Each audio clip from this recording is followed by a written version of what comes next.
सो आज का हमारा वीडियो रहने वाला है साइकोलॉजी ऑफ मनी के ऊपर। तो आज के वीडियो में हम समझेंगे खुद के बिहेवियर को और अपनी साइकोलॉजी पर काम करेंगे। हमारा बिहेवियर मनी को लेकर हमारे डिसीजंस को इम्पैक्ट करता है। तो मनी वाइज में हम सिर्फ नंबर्स और स्प्रेडशीट की बात नहीं करेंगे, हमें अपनी साइकोलॉजिकल प्रॉब्लम्स के ऊपर भी काम करना होगा जिससे कि हम मनी को एक बेटर वे में हैंडल कर पाएँ।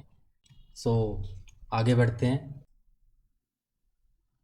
सबसे पहले नो योर सेल्फ, खुद को जानना है हमें कि हमारे साथ क्या क्या प्रॉब्लम्स हो सकती हैं, हमारे बिहेवियरल क्या इशू हो सकते हैं। तो पहला हमारा आता है इमोशनल बायसेस। ये जब भी हम मनी को लेकर बात करते हैं तो हमारी फीलिंग्स, हमारे इमोशंस हमेशा इम्पेक्ट करते हैं हमारे डिसीजंस को। जैसे कि मार्केट में वॉलेटिलिटी होती है तो उससे हमारा इमोशंस हिल जाते हैं। सो सबसे पहला आता है फियर एंड ग्रीड। मार्केट के साइकिल को चलाने का काम करते हैं फियर एंड ग्रीड। सो जब ग्रीड काम करता है तो लोग बुल मार्केट में ज़्यादा रिस्क लेना स्टार्ट करते हैं एंड फियर के समय पर लोग पैनिक सेलिंग करते हैं, निकल जाते हैं मार्केट को छोड़कर। सो ये दो इमोशंस हैं जो मार्केट को एक्सट्रीम पर लेकर जाते हैं। सो हमें इन इमोशंस को कंट्रोल करना होगा ताकि हम इनके बिना प्रॉपर डिसीजंस ले सकें।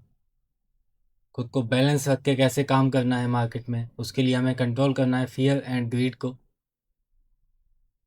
सेकंड हमारा आता है लॉस एवर्जन। लॉस एवर्जन एक माइंड का ऐसा गेम है जिसमें आप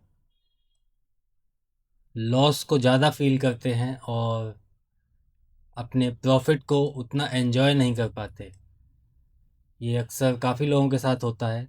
आपने भी देखा होगा कि जिस दिन आपका लॉस होता है उस दिन आपको कुछ अच्छा नहीं लगता, बट प्रॉफिट वाले दिन आप उतना एंजॉय नहीं कर पाते। लॉस आपकी माइंड पे ज़्यादा हावी रहते हैं।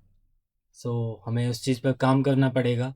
हमें लॉस और प्रॉफिट को छोड़कर सिर्फ डाटा पे काम करना है कि खुद को बैलेंस कैसे रखना है किसी भी कंडीशन में। लॉस का जितना दुख होना चाहिए, प्रॉफिट को उतना ही एंजॉय करना भी सीखना पड़ेगा।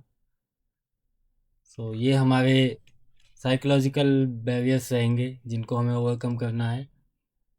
उसके बाद हमारे आते हैं कॉग्निटिव बायसेस। सबसे पहला हमारा है एंकरिंग। एंकरिंग का मतलब है कि आपके पास जो भी इंफॉर्मेशन आई है, पहली इंफॉर्मेशन, आप उसके साथ अटक जाते हैं और उसी पर अपने सारे डिसीजंस को बेस रखते हैं। सो जैसा कि आपने स्टॉक को परचेज़ किया किसी प्राइस पर, तो आप उस प्राइस के नीचे जाने पर भी स्टॉक को सेल नहीं कर पा रहे हैं क्योंकि आपका माइंड उस प्राइस के साथ एंकर हो चुका है। तो आप अपने स्टॉक को उस प्राइस पे जाता हुआ देखना चाहते हैं। सो कंपनी के फंडामेंटल चेंज होने के बाद भी हमें लगता है कि हम इसी प्राइस पर सेल करेंगे जो हमारा बाय प्राइस था, या उसके ऊपर ही सेल करेंगे। बट हम जानते हैं डाटा के अकॉर्डिंग कंपनी के फंडामेंटल्स बदल चुके हैं, तो हमें एग्जिट कर लेना चाहिए। बट एंकरिंग काम करता है जो हमें स्टॉक को सेल करने से रोकता है। Second is herd mentality. Herd mentality is like एक बड़ा ग्रुप जो डिसीजन ले रहा है वो सही होगा, ये सोच हमारे दिमाग में हमेशा रहती है। मान लीजिए आपने किसी स्टॉक पर अच्छे से रिसर्च किया, सब कुछ प्रॉपरली आपने चेक किया, उसके बाद आपने उस स्टॉक को ख़रीदा है। बट अगर ज़्यादातर लोग उस स्टॉक को सेल कर रहे हैं तो आप भी उसको सेल करने के लिए निकल जाते हैं। ये इफ़ेक्ट होता है हर्ड मेंटालिटी, यानी कि भीड़ को फॉलो करना, अपने डिसीजंस पे बिलीव ना करना। नेक्स्ट हमारा आता है अवेलेबिलिटी बायस। सो जो हमें सबसे रिसेंट इन्फॉर्मेशन मिली है उसको ज़्यादा वेटेज देना। लाइक आप 10 न्यूज़ सुनते हैं किसी स्टॉक के बारे में, पुरानी न्यूज़ जो कि अच्छी थी आप उनको भूल जाते हैं और एक अभी लेटेस्ट बुरी खबर आई है स्टॉक के बारे में तो आप उसको देखकर अपना स्टॉक सेल कर देते हैं। सो यहाँ पे आप अवेलेबिलिटी बायस का शिकार हैं कि जो खबर आपको इजीली अवेलेबल कराई गई है आप उस चीज़ पर रिलाई कर रहे हैं, अपने बाकी न्यूज़ को इग्नोर कर दिया है आपने।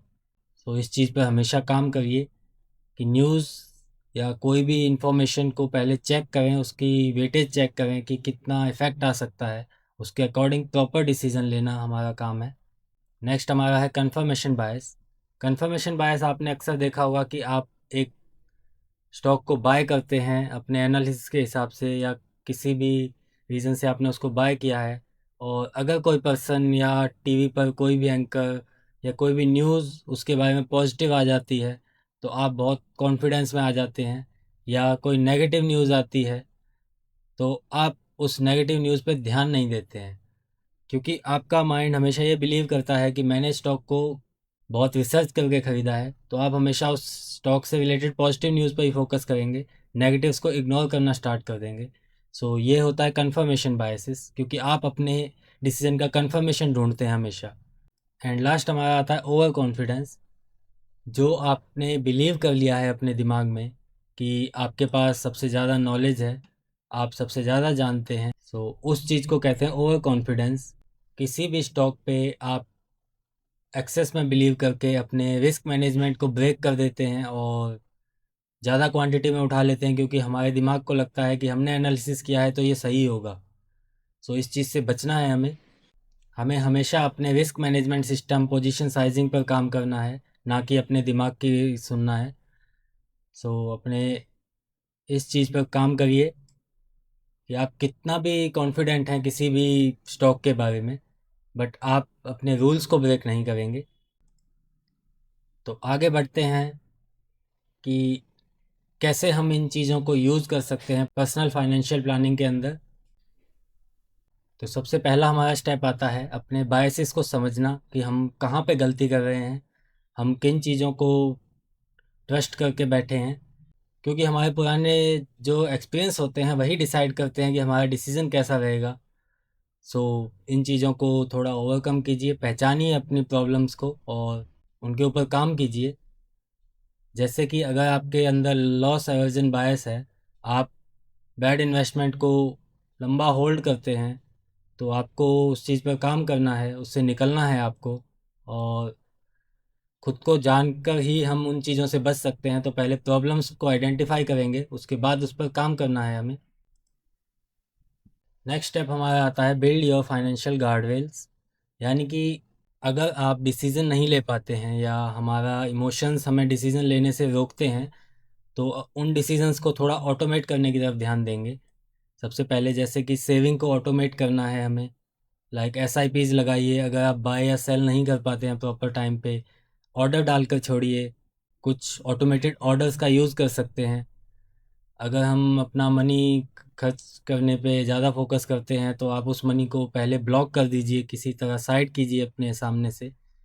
अपनी साइकोलॉजी को कंट्रोल करने के लिए एक बफर बनाएं, जैसा कि इमरजेंसी फंड बनाएं, एंड एक कुशन रखें कि कोई भी इशू आएगा तो आप पैनिक में नहीं आएंगे।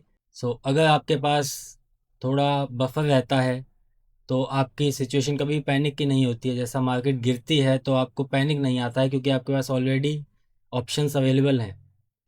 सो उस चीज़ पर हमें काम करना है। नेक्स्ट स्टेप है एम्ब्रेस द लॉन्ग व्यू।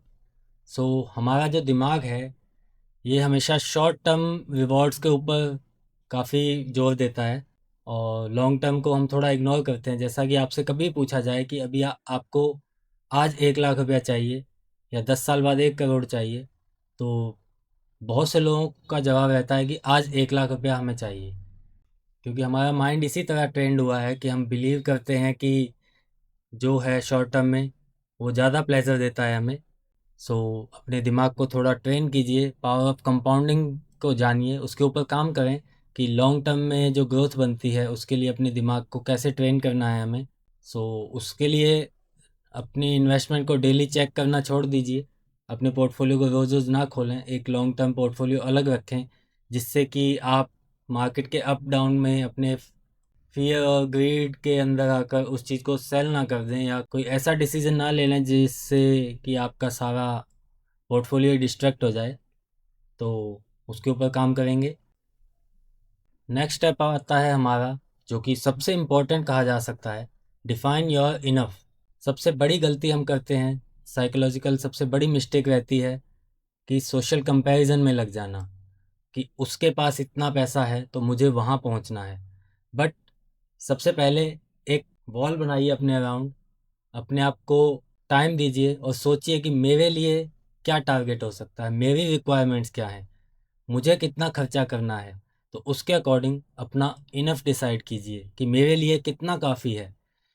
क्योंकि अगर आप अपना इनफ डिसाइड नहीं कर पाएंगे तो आप पूरी ज़िंदगी पैसा कमाने में लगे रहेंगे और खर्चा नहीं कर पाएंगे। जितना पैसा कमाना और बढ़ाना इम्पोर्टेंट है, पैसे को खर्च करना भी उतना ही इम्पोर्टेंट है। सो एक लिमिट आपको तय करनी पड़ेगी। जैसा कि मैं टारगेट करता हूँ कि मेरे लिए 1 करोड़ रुपया काफ़ी है, तो 1 करोड़ बनने के बाद एटलीस्ट मुझे थोड़ा रुकना होगा, अपना खर्चा कंटिन्यू करते रहना होगा और मनी को ग्रो करते रहने दें। बट एटलीस्ट आप एक बैरियर रखें कि इतना पैसा मुझे चाहिए अपनी रिक्वायरमेंट्स के लिए। कभी भी कंपेयर ना करें कि सामने वाले के पास कितना मनी है, क्योंकि अगर आप कंपेयर करने लगे, इस रेस में लगेंगे, तो आप सारी ज़िंदगी रेस में लगे रह जाएंगे।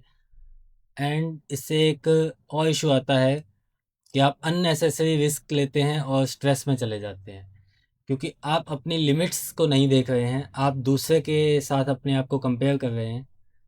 तो आप उस टेंशन को ले रहे हैं जो कि आपकी है ही नहीं एक्चुअल में। सो इन चीज़ों के ऊपर हम आगे भी बात करते रहेंगे, क्योंकि मनी कोई ऐसा नहीं कि एक दिन में बन जाएगा। सो अगर आपको लॉन्ग टर्म में पैसा बनाना है, आपको हमारे साथ उस पर काम करना है, तो हम रोज़ इन बातों को लगभग रिपीट करेंगे, आपको रिपीटेटिव लगेंगी, बट कोई मूवी नहीं होती है पैसा बनाना। सो यहाँ पे एंटरटेनमेंट के लिए ना आए। अगर आप सीरियसली मनी बनाना चाहते हैं तो हमारे साथ इन चीज़ों पे काम कीजिए, खुद को, अपने इमोशंस को कंट्रोल कीजिए, अपनी बायसेस को पहचानिए, क्योंकि कमजोरी को पहचानेंगे तभी आप उससे ओवरकम कर पाएंगे। सो अगर वीडियो अच्छा लगा हो, वीडियो को लाइक कीजिए, चैनल को सब्सक्राइब कीजिए। सो मिलते हैं नेक्स्ट वीडियो में। Thank you.